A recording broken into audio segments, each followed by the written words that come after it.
Cordial saludo, mi nombre es Francisco Molina, soy su tutor en este curso de costos y he decidido hacer este video con el propósito de fundamentar de la forma más clara los conceptos básicos de costos para no tener percances en el futuro de este curso. Entonces vamos a empezar. Considero importante hacer una primera distinción, porque muchos estudiantes suelen tener la inquietud de que si la contabilidad de costos es un agregado o es un elemento adicional de la contabilidad financiera. Pues no. Básicamente la contabilidad financiera se enfoca en el informe a terceros ajenos a la organización, reportes de control, por ejemplo, la DIAN, por ejemplo, la presentación de las NIF, por ejemplo, el reporte de información a las supersociedades. Pero la contabilidad de costos en el marco de la contabilidad gerencial, que es donde se apadrina, está pensada básicamente para la toma de decisiones de la organización. Es decir, la información que reporta la contabilidad gerencial está pensada para el uso interno de la organización con el propósito de mantener su funcionamiento. Me explico. Cuando yo conozco a cabalidad el costo de mi producto de una forma certera, tengo el poder de negociar los precios en el mercado. Si no lo conozco, corro el riesgo de perder mi dinero o mi capital vendiendo por debajo de mi costo. Entonces, por eso la información es para el funcionamiento de la organización. Ahora sí, hemos enmarcado la importancia de la información a nivel interno, pero también es clave que este tipo de información sirve de soporte para crear la información financiera. Entonces, se convierte en un referente también para la información externa. Entonces, es clave entender que dentro del marco de la contabilidad financiera y la contabilidad gerencial, los costos se convierten en una herramienta que permiten alimentar esos dos tipos de información. Habiendo ya afianzado y entendido que la contabilidad de costos apoya tanto a la contabilidad financiera como a la contabilidad de gestión, pero se enmarca en la contabilidad de gestión en la medida en que apoya las tomas de decisiones, ahora sí vamos a darle unos objetivos. Básicamente, el objetivo de la contabilidad de costos es conocer el costo de un producto. Mucha atención a esto. No es lo mismo conocer el costo de hacer un producto a conocer el costo de hacer 10.000 productos. Porque cuando yo encuentro el costo unitario, lo que encuentro es un promedio de esos costos. Es mucho más exacto si conozco el costo de un producto y luego lo multiplico por tantos números de unidades haya producido. Con esta información, además, entonces, la contabilidad de costos ayuda a fijar los precios y conocer el margen de utilidad. Para esto quiero hacer referencia a un texto muy conocido, se lo recomiendo, lleva por nombre La Meta, del profesor Goldratt, que tiene una idea muy fuerte sobre lo que son las organizaciones y cómo él mira la organización. Entonces, una premisa es que ninguna organización está hecha para perder dinero. Entonces, todas las organizaciones buscan tener utilidad. Es así como la contabilidad de costos se convierte en la herramienta que me permite llevar a la organización a ese fin, siempre tener utilidad. La contabilidad de costos como referente organizacional es una herramienta fundamental para la toma de decisiones. Cuando yo conozco el costo de mi producto y puedo compararme con mi competencia, puedo compararme con el mercado, puedo compararme con el exterior de mi organización, teniendo clara la información al interior de mi organización, me sirve de apoyo para tomar decisiones y hacer buenos negocios. Cuando una organización conoce de antemano su costo de producción, puede planear su producción, puede planear su manufactura y controlarla. No es lo mismo en una empresa manufacturera empezar un proceso productivo sin saber cuánto me cuesta hacer la camiseta, que empezar el proceso productivo conociendo de antemano cuánto me cuesta hacer una camiseta.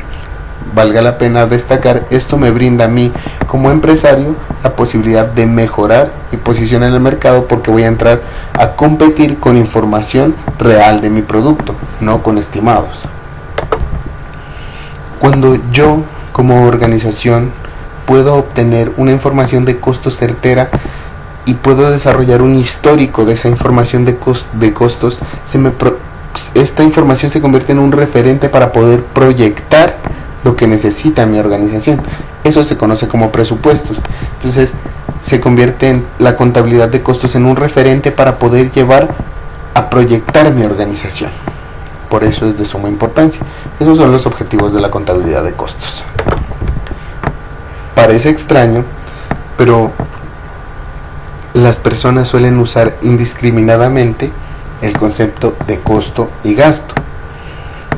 Vamos a tratar de enmarcarlos posteriormente a este slide. Me explico. La contabilidad de costos tendrá una persona encargada de hacer esa información, que somos los contadores de costos. Nuestro objetivo es manejar la información de la organización de tal forma que podamos conocer el costo de un producto, incluso por cada departamento, por cada espacio o por cada actividad del proceso productivo. Ese es el objetivo de un contador de costos, para que lo tengan en cuenta. A lo largo de esta presentación, de esta corta presentación, hemos hablado mucho de costos, gerencia financiera, y aunque el curso se llama contabilidad de costos, no hemos definido como tal qué es el costo. Entonces, a continuación, vamos a darnos un espacio para eso. Pues bien, la contabilidad de costos y el concepto costos se entenderán como las erogaciones o salidas de dinero que yo hago para el desarrollo de un bien o un servicio, con el propósito de que éste sea capitalizable. Hay que entender qué es capitalizable, que ese dinero que yo invierto a manera de costo me va a retribuir a mí cierto dinero a forma de utilidad que me permite a mí incrementar mi capital, llevarlo de un estado 1 a un estado 2 en incremento. Claro está que para eso tengo que desarrollar el bien o el servicio, conocer su costo, ponerle un precio por encima del costo, y esa diferencia es la que le ayuda a la organización a capitalizarse. Por eso me gusta un poco esta definición del decreto reglamentario 2649 en su artículo 39, porque es muy claro. Los costos representan erogaciones y cargas relacionadas directamente con la adquisición o producción de los bienes o la prestación de los servicios de los cuales un ente económico obtiene o obtuvo sus ingresos. Es claro entonces que los costos se asociarán a la parte operativa de una empresa. Entonces empezamos a notar una diferencia. Las erogaciones que se hacen para la parte no productiva, es decir, la administración, ¿qué será entonces? Bueno, vamos a tratar de acotar un poco más el concepto de costos para luego averiguar eso. Entonces, los costos son erogaciones de dinero de la parte productiva de la organización. Entonces, vamos a tratar de organizar un ejemplo. Si yo tengo un vigilante, un servicio de seguridad en la parte de mi almacén de productos en proceso, ¿eso será un costo o no será un costo? Evidentemente, si ese vigilante ayuda a que mi proceso productivo se desarrolle de la forma más adecuada posible, será un costo. Entonces, para asociarlo, el vigilante está en la parte productiva, por lo tanto es un costo. Segundo ejemplo, yo necesito los materiales para producir. Entonces, los materiales que están en mi bodega listos para producir serán un costo. Ahora vamos a tratar de entender la parte que no es productiva.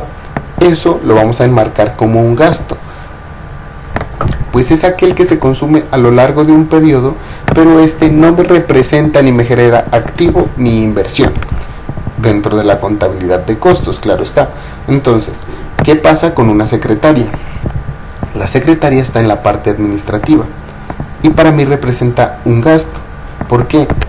En la medida en que ella no transforma el proceso productivo, no le agrega valor ni existencia a mi producto. Entonces, las erogaciones que yo tengo por el concepto de secretaria no se me retribuyen a mí como utilidades. Por el contrario, un operario de máquina que transforma la tela en camisetas hace que mi producto exista como tal en el mercado, y ese sí me trae dinero de la calle a la organización. Es así como entonces el mercado, la calle, donde yo vendo mis productos, valoran el bien tangible o el servicio prestado, mas no tiene en cuenta la parte administrativa. Otra diferencia, entonces la administración se carga como un gasto, mientras que la producción se genera como un costo. Para eso, para entender un poco mejor esa dimensión, vamos a hacer una diferenciación entre costo y gasto. Entonces ya hicimos la principal y más fuerte, y es el área funcional. Los costos entonces harán parte del área de producción, mientras que los gastos harán parte de la no producción, es decir, todo lo que no sea transformación del bien o prestación del servicio, como el mercadeo, las ventas, la administración y las finanzas. En cuanto a las características, la más importante de ellas, los costos son inventariables. Me explico. Cuando yo hago un producto, vamos a continuar con el ejemplo de la ropa, este puede tenerse un inventario, una existencia en la cuenta 14. Por el contrario, los gastos no. Yo no puedo representar en una cuenta 14 la erogación que tengo por mi secretaria, por mi contador, por mi auxiliar contable. Muchos se enfrentan aquí a un cuestionamiento, y es el siguiente: las empresas que funcionan por servicios no tienen inventarios, y es cierto, pero las erogaciones están asociadas a las personas que hacen el servicio. Entonces voy a poner a consideración un ejemplo del servicio de masaje. La señorita o el caballero que desarrollan los servicios de masaje de relajación se encuentran en un área distinta a la administración. Y si bien es cierto, su servicio no tiene la calidad de ser inventariable, sí el de ser recuperable. ¿Por qué? Cuando ellos prestan el servicio, el cliente retribuye a la organización con dinero que cubre el costo de la prestación del servicio del masaje, y además ayuda a cubrir los gastos de la administración. Entonces ahí hay una pequeña contradicción, pero espero haya obtenido claridad con este ejemplo. Con relación a las cuentas, aunque las NIF no nos atan a un catálogo de cuentas como tal, es más, podríamos generar una codificación independiente para cada organización. Hay muchas organizaciones que mantienen ese esquema con el PUC anterior. Entonces aquí hay una diferencia con base en las cuentas establecidas en el decreto anterior, que es: las cuentas de costos se contabilizan por las 6 y las 7, y las cuentas de gastos se contabilizan por la cuenta 5. Bien, ya hemos hablado de las diferencias de los costos y los gastos. Ahora vamos a tratar de entender algunas semejanzas. La primera y más obvia a la vista contablemente es que los dos conceptos, tanto costo como gastos, son de naturaleza débito. La segunda es que los dos conceptos tienen un impacto directo en el estado de resultados. Vamos a destacar esas dos por ahora.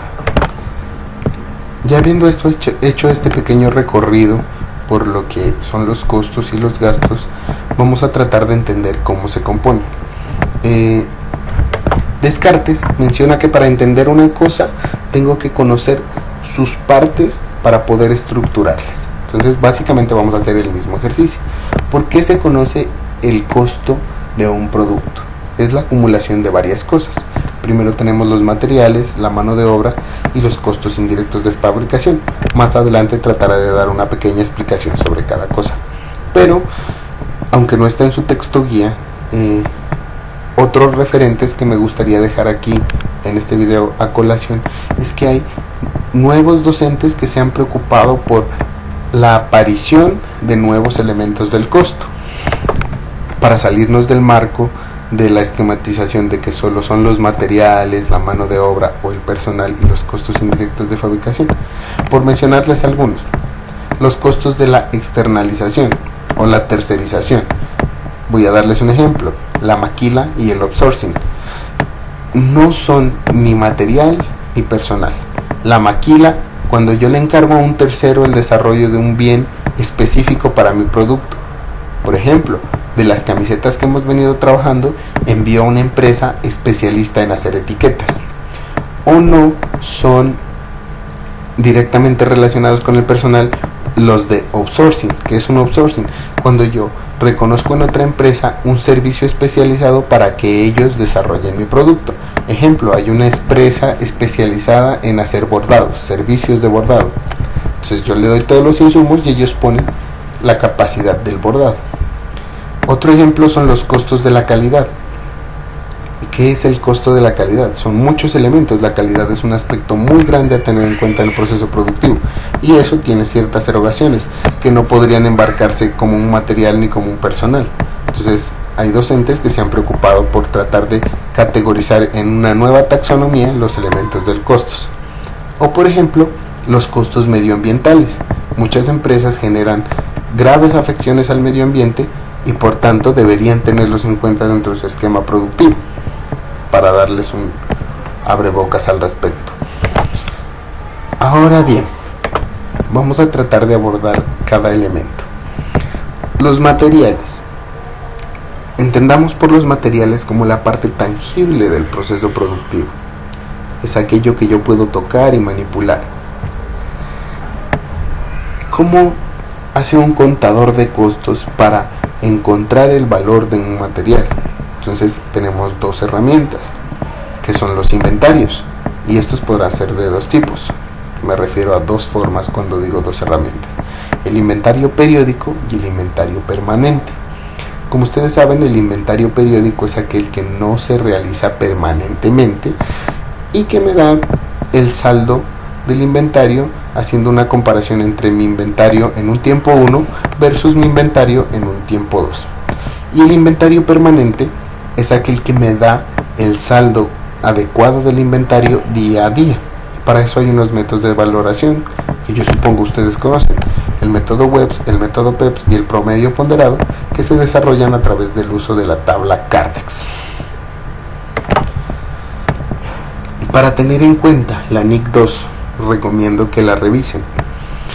La NIC 2 explica el manejo de los inventarios en una organización. ¿Y cómo esto se asocia al costo?, se preguntarán ustedes.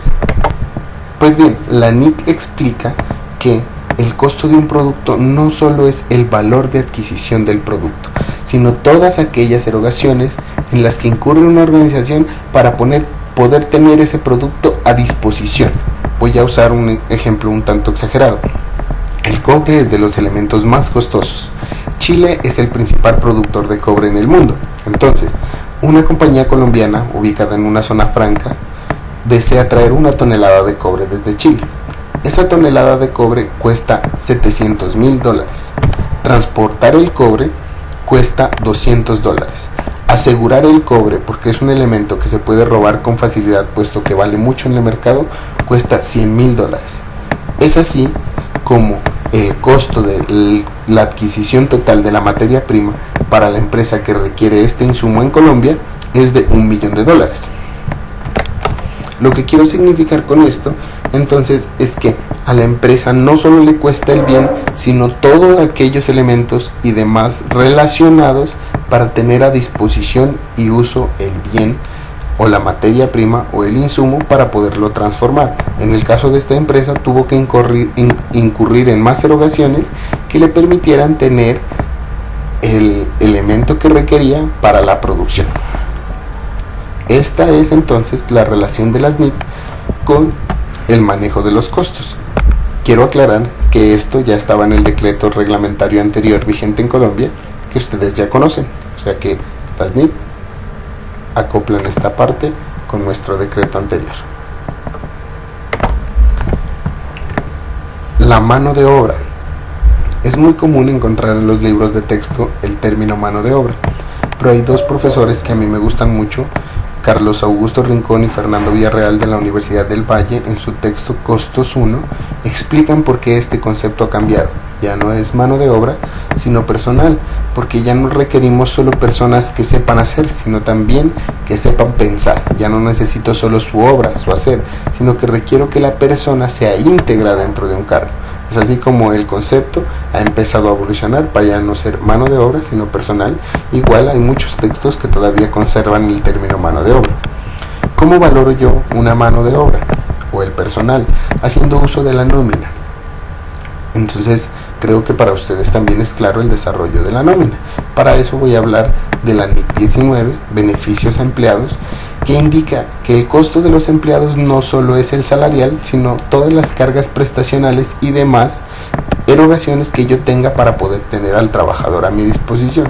Entonces, también acorde con el decreto reglamentario anterior, el valor del salario no solo será el pago que se le hace al empleado, sino todo adicional. Ustedes ya conocen las adiciones: salud, pensión, vacaciones, primas, cesantías, todas las obligaciones de ley, incluso las extralegales, porque hay muchas empresas que, por ejemplo, tienen primas con mejores beneficios. Un ejemplo de ello en Colombia es el sector bancario. Casi todos los bancos tienen primas por un salario completo. Entonces, ese es un costo para ellos en términos de su operatividad. El siguiente elemento a analizar son los costos indirectos de fabricación. Para estos tendremos una unidad completa porque su tratamiento es muy especial más adelante, pero como un abrebocas, si existen unos costos indirectos, quiere decir que hay otros costos que son directos. Entonces, los indirectos tienen estas características. Primero, no existe una relación clara y directa con el proceso productivo, y segundo, no se pueden medir con exactitud, se calculan. Voy a tratar de poner dos ejemplos para poner el contexto en general. Cuando yo tengo una operaria de máquina directamente transformando la materia, ella está con un contacto directo en el proceso productivo. Si ella para, mi proceso productivo para. Entonces ese será un personal directo. Miren, operaria que transforma la tela. Si yo en el estado o en la bodega donde tengo la producción tengo una persona encargada de hacer aseo, porque digamos que el desperdicio de tela es muy abundante y necesito tener limpio el espacio, entonces esa persona que hace aseo no tiene un contacto directo con la producción. Es así como esta persona se puede marcar como un personal indirecto. Sucede igual con los materiales. Por ejemplo, si yo hago sillas y las sillas se forran, puedo conocer con exactitud la tela que consumo para el proceso productivo, pero no puedo conocer con exactitud la cantidad de pegante que consume cada silla para poder anexarle la tela, a menos que esto se haga con una máquina que me indique la cantidad de mililitros que usa cada silla. Pero entonces las empresas colombianas no viven en esta sofisticación, no tienen elementos que les permitan medir eso de una forma exacta. Por lo tanto, lo tomaremos como un indirecto. Miren que dejé abierta la oportunidad a que ciertas empresas que puedan medir sus indirectos los puedan tratar como directos. Pero como les dije, más adelante vamos a tener una unidad completa para entender este fenómeno. Ahora bien, vamos a tratar de analizar ciertas categorías de los costos. Entonces, para tratar de entender cómo se pueden categorizar. Entonces, la primera forma en la que los vamos a clasificar es según su relación con la producción.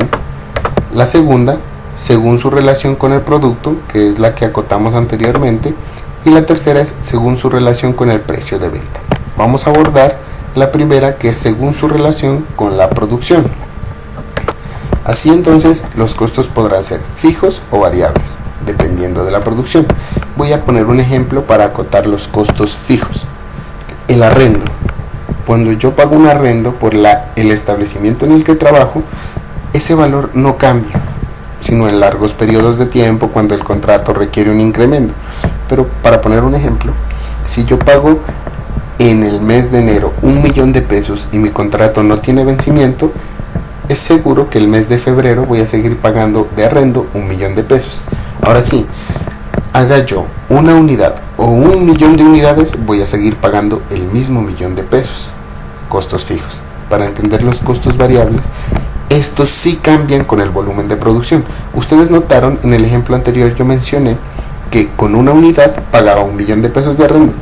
Con 1.000.000 de unidades, o con 10.000 unidades, o con 5.000 millones de unidades, voy a seguir pagando el mismo 1.000.000 de pesos de arrendo. Los costos variables no, cambiarán dependiendo del número de unidades que yo haga. Es así como si yo hago una camiseta que consume 1 metro de tela, Cuando haga 10 camisetas voy a consumir 10 metros de tela. Cuando haga 20 camisetas voy a consumir 20 metros de tela.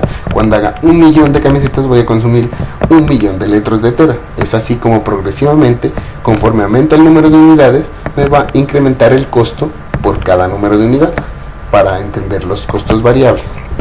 Ahora sí hay otra categoría, los costos mixtos. Estos tienen una particularidad, y es que tienen una parte fija y una parte variable. Y se me ocurre un ejemplo muy común, salido un poco de la parte productiva, porque en la parte productiva casi no he podido encontrar un ejemplo. Pero todos hemos hecho uso de este servicio, que son los taxis. Los taxis tienen un taxímetro.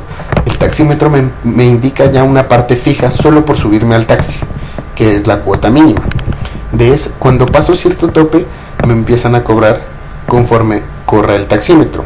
A manera de cultura general, un taxímetro corre un punto cada 80 metros o cada 80 segundos que el carro está quieto, y eso va adicional como costo variable. Entonces la parte fija sería la cuota básica, y conforme corre el taxímetro sería la parte variable. Es así como pueden ser costos mixtos, según su relación con el producto. Como les indiqué anteriormente, este tratamiento se da dependiendo de la cercanía con el producto. Es tanto así que los costos indirectos los trataremos más adelante en una unidad, vuelvo y reitero, pero voy a tratar de acotarlo un poco en esta diapositiva. Los costos directos tienen la condición de que tienen un tratamiento directo en la producción, mientras los costos indirectos no tienen un tratamiento directo con la producción. Con esa frasecita uno podría identificar varias cosas. Entonces, la pregunta que me suelen hacer a mí: ¿el señor del aseo o el señor vigilante o el señor supervisor son costos directos o indirectos? Entonces ustedes tendrán que hacer la siguiente relación. Ellos tienen a su cargo un aspecto, un contacto directo con la producción. No lo tienen. Por el contrario, la persona que opera las máquinas o la persona que se encarga de transformar como tal la materia prima, es decir, si esa persona deja de trabajar, el producto no existe. Entonces esa persona tendrá una condición directa de relación con la producción. Por eso se conoce como directo. Más adelante, en el tema o en la unidad de costos indirectos, abordaremos más ampliamente. Por último, tenemos la relación con el precio de venta. Entonces, digamos que estas son una serie de fórmulas que me permiten a mí entender el costo en relación al precio de venta. Primero, el costo total. El costo total comprenderá la sumatoria de todas las erogaciones en las que yo incurro para que el producto exista. Aquí tenemos a manera de ejemplo una empresa agropecuaria. Entonces, serán todos los costos y gastos en los que el campesino haya incurrido para que su producto exista. Bueno, aquí tenemos las fórmulas de cómo podríamos construir ese costo total. En los dos primeros puntos, el primero, el costo total, serían los costos fijos y los costos variables, más los gastos fijos y los gastos variables, si hay el caso. En segunda instancia, para encontrar el costo total, sumaríamos los costos de la producción, los gastos de operación y los gastos de no operación. Es decir, sumaríamos los costos, que ya sabemos que son de producción, los gastos, que son de administración, para poder conocer el costo total de la organización. Así, para conocer el costo de una unidad, dividiríamos el costo de toda la producción entre el número de unidades producidas. Bueno, espero que este video haya hecho un abrebocas a lo que nos espera en este curso de costos, que ustedes hayan podido inferir mejor los conceptos, y estaré dispuesto en el chat o en un foro, ya dirá la actividad correspondiente, para aclarar estos aspectos. Por favor, sigan las diapositivas que encontrarán las actividades a desarrollar y las disposiciones pues de cómo se van a hacer cada actividad. Muchas gracias por escucharme y que estén muy bien. Hasta luego.